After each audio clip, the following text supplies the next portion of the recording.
네, 주말 동안의 이슈를 정리하고 이번 주 눈여겨볼 소식들 살펴보는 시간입니다. 시사구말리. 오늘도 문화일보의 이현종 논설위원 나오셨습니다. 어서 오십시오. 네, 안녕하세요. 예, 그리고 지난주부터 오셨습니다. 오마이뉴스의 박정호 기자와 함께합니다. 안녕하십니까? 안녕하십니까? 예, 오늘 임시 공휴일, 대체 휴일인데 그래도 나와주셔서 고맙습니다. 네. 예, 밖에 지금 엄청 덥죠?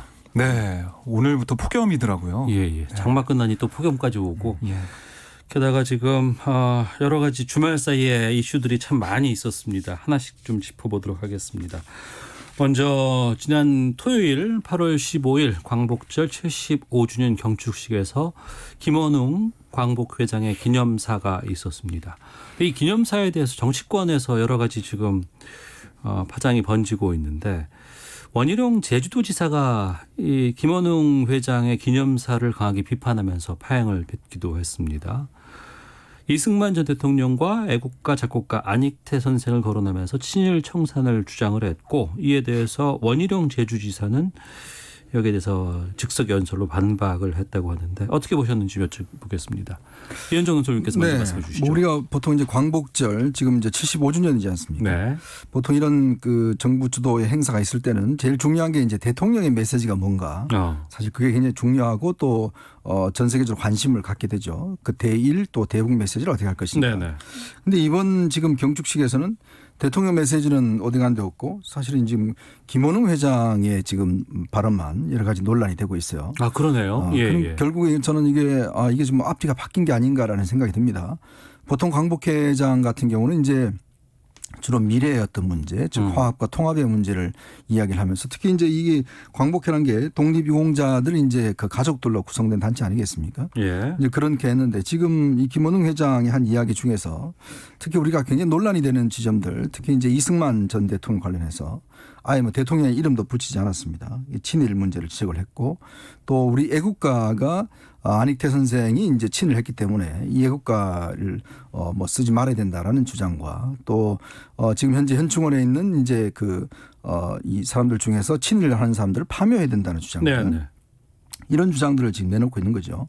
그러니까 물론 이게 이제 뭐 학계나 어떤 뭐 이런 역사적인 논쟁에서는 뭐 충분히 저는 논의할 가치는 있다고 봅니다. 그러나 이런 광복절날 공식 기념일에 이 문제를 제기함으로 해서 결국 이 편가르기 한 게 아니냐 그런 생각이 들고요. 또 역사라는 게 우리가 한 단면만 보고 또 모든 걸 판단할 수 없지 않겠습니까? 이승만 전 대통령에 대해서 여러 가지 이제 공과가 있겠지만 역시 이제 건국의 대통령이었고 또 우리 자유민주 체제를 어떤 면에서 확립한 분이었다고. 특히 또 이승만 전 대통령은 당시에 보시면 역사 기록을 보시면 특히 일본에 대해서는 굉장히 강경한 입장이었습니다. 당시 6.25 전쟁 때 일본에 대한 참전을 적극적으로 거절한 그런 기록도 있고요. 그러니까 지금 이 김원웅 회장 같은 경우도 본인이 사실은 출발은 이 공화당 당뇨로 출발했지 않습니까? 또 전두환 전 대통령의 민정당에도 근무를 했었고요.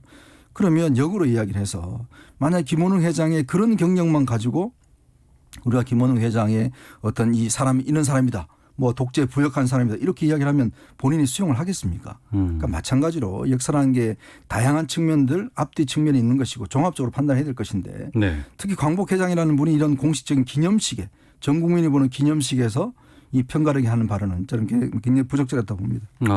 부적절하다고 말씀해 주셨고요. 네. 박정호 기자는요? 그럼 원희룡 지사 말씀하셔가지고 잠깐 언급을 해드리자면 원 지사가 이런 얘기를 했어요.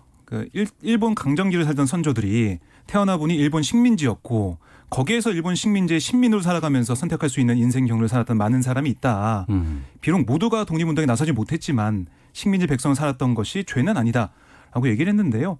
글쎄요, 원희룡 지사가 즉석에서 연설을 하면서 뭐 논점을 잘 몰랐는지 모르겠지만 이게 그 당시에 있었던 백성의 문제를 고려한 게 아니었죠, 사실. 친일을 했던 사람들에는 청산이 잘못됐다. 이걸 제대로 못했기 때문에 우리나라 여러 가지 분열과 갈등이 있는 거다. 그 얘기를 김원웅 회장이 했는데 거기에 대해서 좀 논점을 벗어난 얘기를 한 게 아닌가 하는 생각이 있고요. 그리고 뭐 해방 정국을 거쳐서 김일성이 우리 대한민국을 공산화하려고 왔을 때 목숨 걸고 나라를 지켰던 군인들과 국민들이 있다. 그분들 중에는 일본 군대에 복무한 분들도 있다.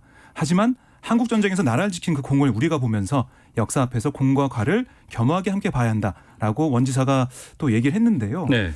글쎄요, 근데 이것도 이제 친일 문제, 친일을 했던 거는 뭐 사실이잖아요. 근데 그 이후에 했던 행적을 가지고 친일했던 행적을 덮어버린다, 뭐 이런 취지로 읽히거든요. 그래서 이걸 과연 국민들이 받아들일까라는 생각이 들고, 또 이런 생각해봤습니다. 우당 이회영 선생이 정말 풍족하게 살 수 있음에도 불구하고 정말 이 떵떵을 살 수 있는 그런 걸 다 버리고 가족회를 열어서 한반도를 떠났잖아요. 떠나서 거기서 신흥 무관학교를 설립해서 독립투사들을 길러내고 온 재산을 바쳤는데, 그럼 이분들은 어떻게 되는 건가? 그 신민이라고 그 백성들이 그 아무 선택 안 하고 거기 살던 게 잘한 거고, 그렇게 했으니까 친일한 것도 문제가 아니다라는 주장은 글쎄요, 이회영 선생과 정말 이름 모르게 사라져간 우리 독립 투사들 유공자를 생각하면은 이 발언이 잘못된 게 아닌가 생각을 좀 해봤습니다. 네, 주말 사이 정치권 공방은 상당히 좀 거셌습니다. 통합당에서는 이 김원웅 회장의 사퇴를 촉구하는 목소리가 나오기도 했고, 민주당에서는 친일 청산을 강조하는 의견이 좀 잇따르고 있습니다. 여기에다가 현 정부 비판을 핵심으로 한 반기문 전 총장의 성명이 나오기도 했고, 민주당 윤건영 의원은 정치적 목적을 뒤에 숨긴 발언들이라고 비판하기도 했는데, 이 공방들이 좀 계속 될까요? 어떻게 전망하세요? 그래서 이게 지금 왜 이 시점에 이런 논란들이 지금 벌어질까? 우리가 뭐 친일의 문제라는 게 제가 아까 말씀드렸지만 지금 뭐 친일을 했다는 걸 덮자고 하는 이야기는 아니지 않습니까? 네. 그렇지만 우리가 이게 뭐 해방 전후의 지금 상황도 아니고요. 이미 75년이 지났습니다. 그렇다면 우리가 좀 더 이제 미래로 나가자는 것들이 우리 국민들의 공감된 그런 생각일 거예요. 지금 아시겠지만 오늘 당장 지금 코로나 문제가 굉장히 심각합니다. 네. 또 우리 부동산 문제로 해서 지금 뭐 나라가 온통 지금 난리지 않습니까? 더군다나 지금 미국과 중국과의 갈등이라든지 여러 가지 우리 국제 정세 속에서 한국이 어떻게 나갈 것인가에 대한 여러 가지 우리 미래에 대한 걱정들이 많은 시점이에요. 네. 자, 이런 시점에 자꾸 이 과거 문제를 어떤 면에서 정치적 쟁점화하고 또 과거 문제가 어떤 면에서 우리 정치의 이슈가 된다는 거, 저는 정말 이게 부적절하다고 봅니다. 지금 뭐 사실 우리가 정말 조금이라도 앞으로 나가서 뭔가 새로운 발전의 계기를 삼아도 지금 모자랄 판에 지금 정치권이 과거에 발목이 잡혀서 이 논쟁에 다시금 끼어든다면 정말 이게 답이 없는 논쟁이거든요. 예. 세상의 역사라는 게 무 자르듯이 한 번에 자르면 얼마나 좋겠습니까? 근데 그게 함부로 되지 않지 않습니까? 그러니까 우리가 그렇다고 해서 친일의 문제를 덮고 가자는 게 아니지 않습니까? 결국 우리가 그 내부적으로 얼마만큼 우리가 일본을 극복할 수 있는가에 대한 생각들, 이번에 우리가 일본에 우리 수출 규제를 했을 때 정말 우리 국민들이 우리 힘으로, 우리 기업들 우리 힘으로 어떤 여러 가지 어떤 좋은 모습들을 많이 보여줬잖아요. 네. 저는 그런 것들이 어떤 면에서 정치권에서 어떤 정말 일본을 이길 수 있는 길, 국제사회 속에서 우리가 어떤 면에서 보면 정말 더 잘 살 수 있는 길, 이런 것들을 모색하는 게 정치권이 해야 될 일 아니겠습니까? 자, 그런 측면에서 지금 여당의 그 대표 지금 경선이 이루어지고 있고 네. 또 지금 이제 하반기 이제 정기권에 넘어가는데, 저는 이 논쟁은요 정말 어떤 면에서 보면 정치권에 이 논쟁을 한다는 건 정말 무의미하다고 생각이 듭니다. 오히려 더 해악을 끼친다고 생각이 들고 네. 저는 그래서 이 논쟁은 더 이상 진행을 하지 않아야 된다. 지금 뭐 일부에서 파묘법을 주장하고 있는데 그럼 뭐 어떻게 하겠다는 이야기입니까? 결국 뭐 묘지를 다 파서 또 애국가를 없애서 그럼 뭐 어떻게 하자는 이야기죠. 저는 그래서 정말 이 논쟁은 정말 이 시점에서 저는 적절치 않다라는 생각이 듭니다. 예, 박정희 기자도요? 예, 보면 사실 이게 왜 논쟁이 되는지 저는 잘 모르겠어요. 그러니까 광복 회장의 자리에서 그 직책을 가지고 있는 사람이 좀 할 수 있는 얘기다라는 생각이 들거든요. 물론 뭐 이승만 전 대통령을 이승만을 불렀다, 또 애국가 뭐 문제 이런 그런 뭐 지적을 받은 부분이 있겠지만은 전체적으로 봤을 때는 광복회 자체가 독립운동 선열들의 정신을 보존 계승하는 사업하고 또 민족정기 선양 사업을 하는 그런 단체입니다. 그 광복회 회장이 광복절 기념사를 통해서 할 수 있는 친일 청산하자, 우리 독립운동 선열들의 정신을 기리자, 이 취지거든요. 그래서 이 자체가 논란되는 게 좀 전 이상하다는 생각이 좀 들고요. 그리고 뭐 장재원 의원이 페이스북에 국민은 이간질하는 것이 바로 매국행위다, 편 나누어 증오하고 저주하는 기념식이 왜 필요하냐 이렇게 썼는데요. 글쎄요, 왜 이게 이간질하고 매국하는 행위인지 다시 되물어보고 싶고요. 그러니까 민주당에서도 친일 청산 얘기를 하고 있는데 이게 4대강 사업과 좀 비슷한 것 같아요. 4대강 사업도 굳이 이 4대강 문제를 끌어올 상황이 아닌데도 그걸 언급을 했고, 이 기념사 같은 경우도 원희룡 지사도 그렇고 이 통합당 의원들이 굳이 그걸 끄집어내서 할 필요가 없는데 괜히 논란을 만드는 것 같아요. 이런 점이 통합당에서는 오히려 전략적 미스가 아닌가 하는 생각이 듭니다. 앞서서 이현정 논설위원께서 말씀해 주셨던 그 광복절 경축사 내용 이게 중요했었는데 이번에는 광복 회장의 이 기념사가 좀 언론에서 상당히 좀 주목받았었는데 그렇죠. 그러면 저희가 그 경축사 내용을 좀 짚어보도록 하겠습니다. 일본의 수출 규제 1년과 맞물렸고 또 강제징용 배상 문제를 놓고 한일 간의 갈등이 이어지고 있는 이 시점에서의 광복절 경축사 내용. 지난 1년 전에 극일 메시지가 나왔던 곳과는 반대로 일본 정부와 마주 앉을 준비가 돼 있다. 해법과 타협의 가능성을 열어놨습니다. 여기에 대해서는 좀 어떻게 보셨는지. 글쎄 이게 참 제가 이 광복절 아마 기념사를 청와대 쪽에서 아마 이제 김원웅 이 회장의 기념사를 미리 받아봤을 텐데 네. 분명히 아마 사전 이제 이게 뭐 어떤 이 검토를 했을 텐데 이런 행사가 벌어진 거 저는 굉장히 좀 유감스럽게 생각을 해요. 왜냐하면 정말 이 대통령의 어떤 메시지가 굉장히 돋보여야 되는 상황 아니겠습니까? 네. 근데 특히 이제 지금 한일 간의 문제 같은 경우도 그동안 사실 이제 그 한일 간의 갈등 때문에 특히 이 수출 문제 규제 때문에 이런 문제에 대해서 이제 그동안 우리가 내부적으로 많은 우리 기업들을 육성을 했고 또 이 문제를 풀려고 하고 있고 또 강제징용 문제도 지금 이번에 일단 이 집행 자체를 할 수 있는 기간이 됐지 않습니까? 예. 그러니까 엄점에서 보면 지금 이제 미국 대선과 맞물려서 미중 간에 굉장히 갈등이 있는 속에서 이 동북아시아 정세가 어떤 면에서 보면 굉장히 요동칠 가능성이 있습니다. 자, 그럴 경우에 우리 경제도 마찬가지지만 일본과 어떻게 관계를 이제 앞으로 설정해 나갈 것인가 좀 굉장히 중요한 문제라고 봅니다. 자, 그런 면에서 대통령이 어제 이제 맞을 준비가 돼 있다는 것은 뭔가 대화를 하겠다는 신호로서 저는 충분히 가치가 있다고 봐요. 대화의 신호로서의 그렇죠. 가치가 특히 있다. 또 지금 아베 총리 같은 경우 지금 뭐 건강 문제 때문에 예. 오늘 뭐 병원에 입원했다는 소식도 전해지고 있고 자, 그렇다면 일본도 뭔가 변화의 움직임이 충분히 있을 거란 말이죠. 자, 그런 상황에서 이제 우리 대통령께서 이 문제를 제기를 했을 경우에 이 부분에 대한 논의와 또 외교적인 노력들 그에 뒤따라야 되는데 뭐 거의 다 묻혀버렸어요.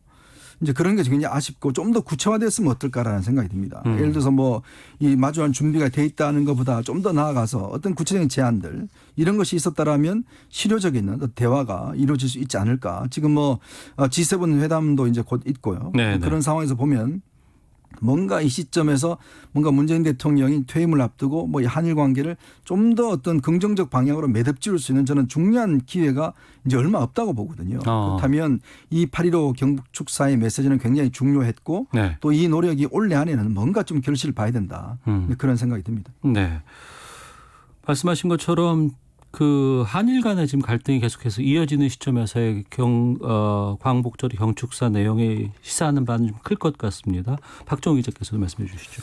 예, 말씀하신 대로 이번엔 좀 의미가 있던 게 저는 인권을 강조하면서 또 대화의 문을 열어놨다. 이 점이 눈에 띄었고요. 네. 그리고 1년 전에는 극일 메시지였잖아요. 그때는 일본 수출 규제 때문에 우리나라 경제가 어렵다는 얘기가 많이 나왔습니다. 그런 여러 가지 그러니까 소재, 부품, 장비 산업 독립에 대해서 어느 정도 얘기를 했었는데 1년 지나고 보니까 그런 우리 정부의 정책과 메시지가 실효적으로 효과를 거두고 있다. 이런 자신감의 표현으로 전 볼 수도 있다고 봐요. 예. 그래서 일본을 향해서 자 이제 대화하자.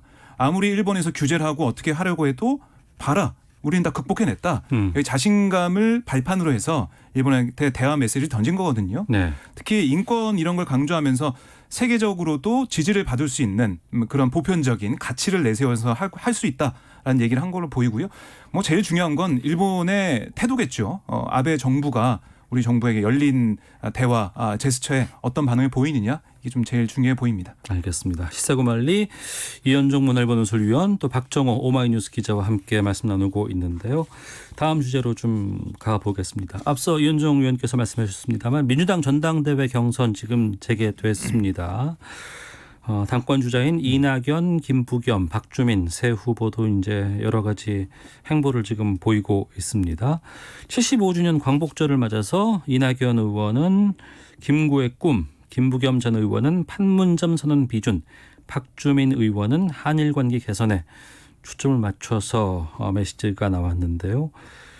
세 후보들의 행보 어떻게 보셨는지 좀 얘기 듣도록 하겠습니다. 먼저 박정호 기자께서 말씀해 주시죠. 네, 김구의 꿈 얘기한 이낙연 의원 메시지 보면서요. 저는 그 문재인 대통령 경축사에서도 김구 선생의 꿈은 남겨진 모든 이들의 과제가 됐다. 뭐 이런 부분이 있거든요. 네네.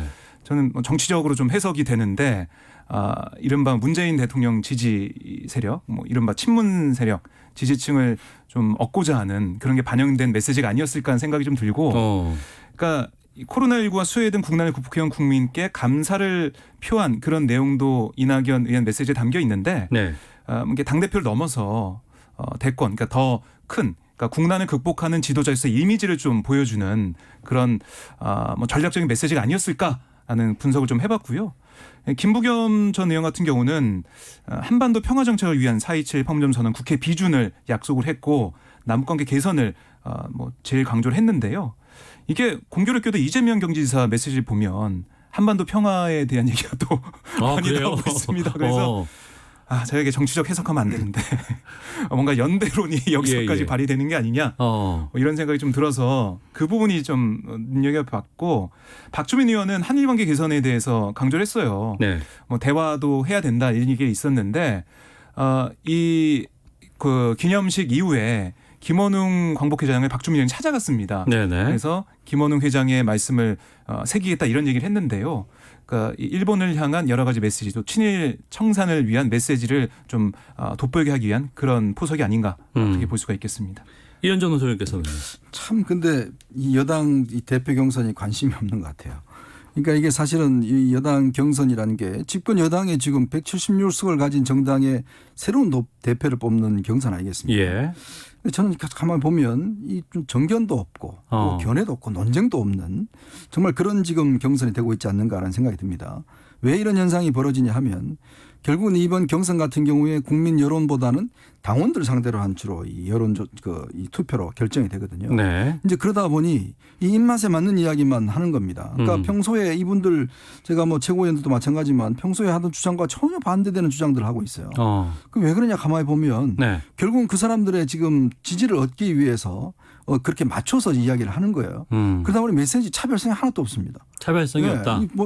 보시면 알겠지만 지금 3명의 당대표와 최고위원들 후보들 보면 별로 누가 누군지 잘 모르겠어요. 말만 놓고 보면. 그게 왜 그러냐. 결국은 친문들이 적극적으로 이 표를 좌우하기 때문에 그 사람들 입맛에 맞는 이야기만 하는 겁니다. 네. 이제 그러다 보니 쟁점이 없는 거죠. 그러다 보니 관심이 없는 겁니다. 이제 그런 어떤 이게 이 상황이 지금 계속되고 있는데 지금 여당의 지지도가 지금 떨어지고 있는 상황에서 네네.